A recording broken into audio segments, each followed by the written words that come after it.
What's up, Rivalers, and welcome to the Ultimate Iron Man Guide. Tony is a beginner-friendly DPS character that can fly, can 1v1 nearly any character in the game, and has an ultimate that can wipe out entire teams with a single blast. In this guide, I'll be covering Iron Man's combos, playstyles, advanced tips, and more. So whether you're a complete beginner or a high-ranking player, this video is for you. Iron Man is a flying duelist that loves to rain down rockets on enemies and take over the skies. His kit is quite simple. His left click is a repulsor blast that deals AoE damage. His right click is a hit scan unibeam that's perfect for taking out single targets. His shift ability lets you fly around at high speeds. His E ability is a hyperdrive mode that supercharges both his left and right click, and his ultimate is the biggest nuke in the game. So let's go over each ability and teach you how to efficiently use each one. Your left click has infinite range, which allows Iron Man to contribute to team fights from a very safe distance, as long as you keep line of sight. So you should never feel pressured to get up in an enemy's personal space. His left click is going to be your main source of damage output, and it does a ton of damage on direct hits, but still good damage if you catch the enemies in the AoE blast. Your left click shots do have travel time, so you'll need to lead your shots and shoot where the enemy's going to be, not where they currently are. Reading enemy movements can be challenging at first, but it's extremely rewarding because landing direct hits with your left click deals significantly more damage. Now his right click is his unibeam, which is going to be your primary tool for winning duels and for taking out single targets. Now when playing as Iron Man, you should never intentionally put yourself in close range of an enemy, but if someone is getting in your personal space, your unibeam does significantly more damage to single targets than your left click blast, and does require decent aim to maximize its damage. Your E ability is called Armor Overdrive, which enhances all of your non-ultimate abilities. Overdrive increases the damage of your left and right click abilities, granting you much better DPS output, and when activated, greatly increases your potential to win 1v1s. However, activating your E disables your abilities as this transformation animation plays, making you extremely vulnerable, so you can't really activate E when you're already in a fight. You should always try to duck behind cover when activating E and only come out once this white bar appears. This minimizes how vulnerable you are during your transformation and can let you surprise enemies when you come back out of cover all powered up. But definitely keep an eye on that overdrive charge meter because you have another transformation once it ends, once again locking you out of using abilities. Your E greatly increases your chances of getting a pick and steamrolling a fight, so you should really be looking to use it off cooldown. When your E is active, you should be positioning more forward and looking for aggressive picks, and when it's on cooldown, hang back a little and play for safer chip damage. His shift ability is a flight mode, which lets you boost around at a faster pace. This ability can be used to get you out of spawn and into the action faster. It lets you reposition to get a better angle to spam rockets from, and can be used as an escape ability if you're losing a duel or taking a little bit too much fire. Now your flight mode does have a limited amount of fuel, which you can keep an eye on here, and using flight mode disables all your other abilities, so don't expect to fly around guns blazing. However, while in flight mode, you do get access to some close range missiles that peppers the ground below you. These missiles have a whopping 12-second cooldown, don't do a whole lot of damage, and there's no good way to consistently hit enemies because the fire pattern is actually random. So you should never go out of your way to use these missiles, as it's an extremely inefficient way to DPS. But using these missiles when in overdrive mode after activating your E ability makes them infinitely more useful, since it allows you to actually aim them with your cursor and the damage is ramped up significantly. Iron Man's ultimate is the Pulse Cannon, which devastates a massive area, dealing enough damage to obliterate an entire enemy team. The ultimate will instantly one-shot anyone in the direct blast zone here and still deal great damage to anyone in the larger blast radius here. His ultimate is amazing for devastating clumped up teams, but it does have a windup that lets enemy teams react by either scattering, blocking it with shields, disrupting you with CC such as Luna Snow's freeze, or even worse, reflecting it back at you with Captain America. Be aware of these abilities before using your ult, and remember that using it also puts a massive target on you as you're locked in place while shooting it, but it's not as long as something like Scarlet Witch's ult. The enemies only have about 2 seconds to react, so you should use the fact that you can fly and traverse the map in ways most characters can't to find a flank or an off angle, or even fire it from directly above them. Landing a perfect 6-man ultimate and wiping out an enemy is always satisfying, but it can be difficult to find that perfect shot. Taking out 1 or 2 key enemies can be just as effective at winning the team fight. And Iron Man charges his ultimate very quickly due to his AoE damage, so use your ult liberally.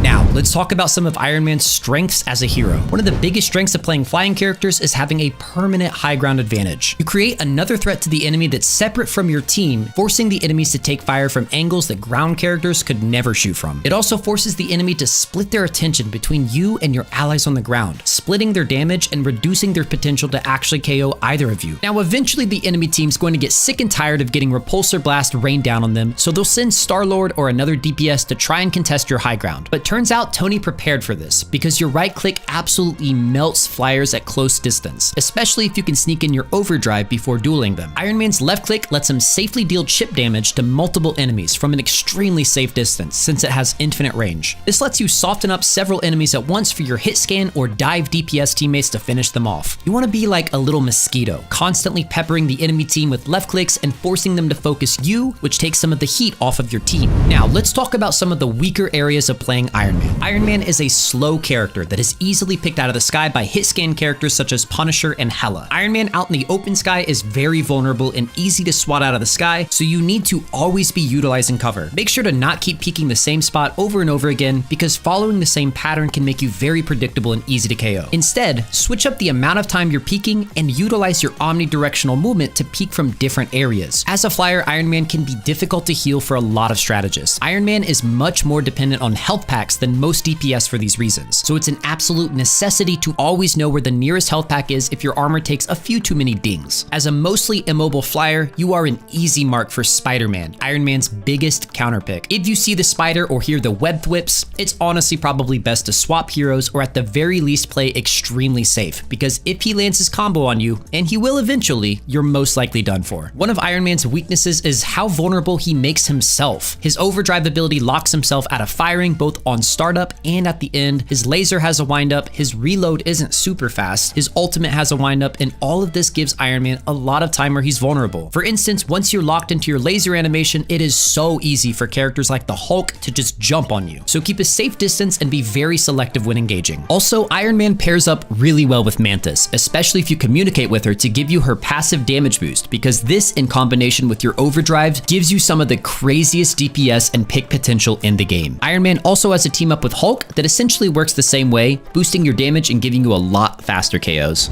All in all, Iron Man is a super fun and unique flying DPS that has the potential to wipe out entire teams. He's simple enough, but trust me, there is a stark difference between bad and good Iron Man players. Remember to utilize cover and pivot in and out between left clicks, find just the right angle before ulting, but don't get greedy with your ults, and zap those flyers out of the air. If you followed these instructions, you'll be demolishing teams like an absolute war machine. Let me know down in the comments which character you'd like to see a guide on next, and I'll see you in the next one, Rivalers.